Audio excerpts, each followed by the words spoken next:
عم ندربكم لتكونوا لبنانيين، عم ندربكم لأنتم تكونوا جديين بشخصيتكم، لتحترموا إدارة مدارسكم، لتحترموا الأساتذة، لتحترموا الإدارة، لتحترموا الأنظمة والقوانين، لتحترموا أي شيء من هالنوع.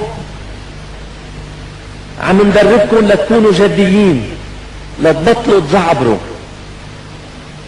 لتبطلوا تفوتوا على فحص أو على امتحان مع رشتات بجيبكم، ولتكونوا كاتبين السؤال على ايدكم لتشوفوا شو عم بيصير.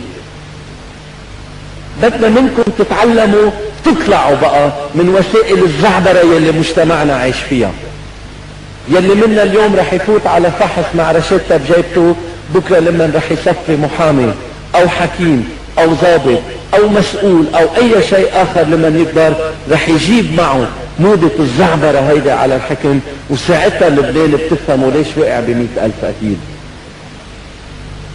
من هلأ بدنا نعودكم من خلال هالتدريب انه 1 و1 بيعملوا 2، 1 و1 ما بيعملوا 11، ولا بيعملوا 1.5 او 2.25.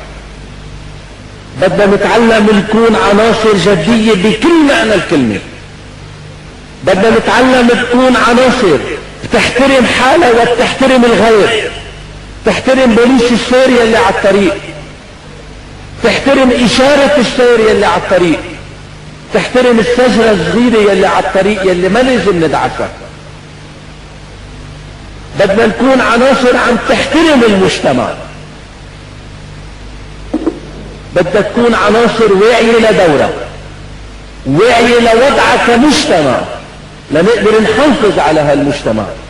وقت يلي كل واحد منا بده يمد ايده على الخرج ويسرق قد ما بيقدر، ما تتعجبوا انه يكون لبنان وصل ليلي وصل له اليوم.